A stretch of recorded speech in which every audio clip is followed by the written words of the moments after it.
egret's nest Yeah. to that first AA session? Because it doesn't seem like one just wakes up the next day and goes, okay, I'm gonna go to AA. Well, it wasn't the next day, but I woke up, and what basically happened was I was around a lot of really the end stage alcoholics, meaning like these people that drank their entire lives. I was hanging at this bar called Lisa's Lounge, which was a bar in Long Island. It was in the town I lived in. Up the block from the house that was foreclosed was this bar. I could walk to it. It was named, I kid you not, after a woman who died in a drunk driving accident. Her father had named the bar after her. She had died, was hit by a drunk driver, and he named the bar after her. And people would try, and her picture was on the, and this is unreal, this is true.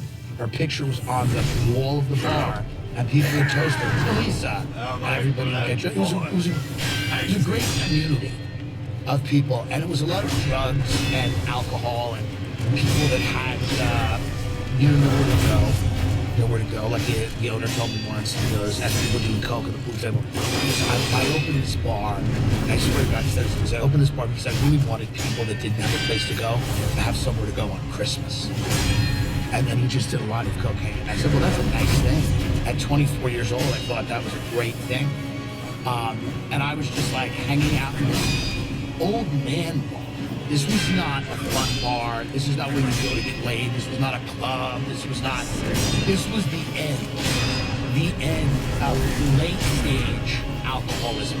After decades, people found themselves here. And it was so close to my house, I went there. And that was, that was a weight.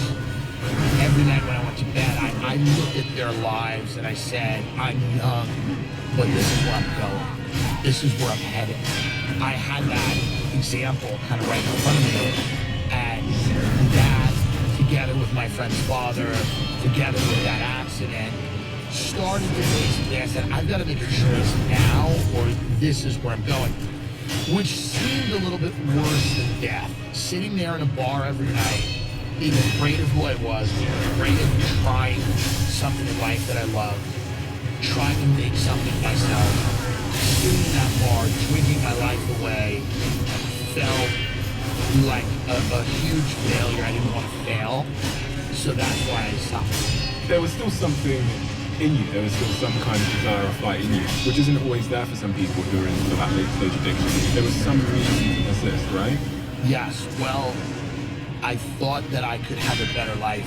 That's all you need, I think, and I think that is the primary motivating factor for anyone to change anything in their life, is that they have the hope or the idea, they have the imagination that they can have a better life. If you can conceive of a better life. So I said there's probably a version of me that's not drunk every day, that's not working at a dead-end job, that's doing something that he likes. And it was tough. It's not hard to change, very difficult to change anything. But that was my, moment where I had that realization. Did you know what that better life looked like specifically, or did you just know that it existed? Well, I knew that it was sobriety.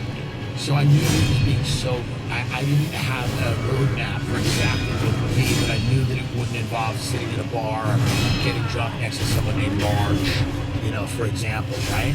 I knew that it would be sobriety, it would be honesty, and those two things go hand in hand. So that was what I knew. And I'd always wanted, as an actor, as a little kid, right? From 6 years old to 13 to 12. I acted. I was in the theater, I was in plays, I was in Sesame Street, on the show Sesame Street a few times.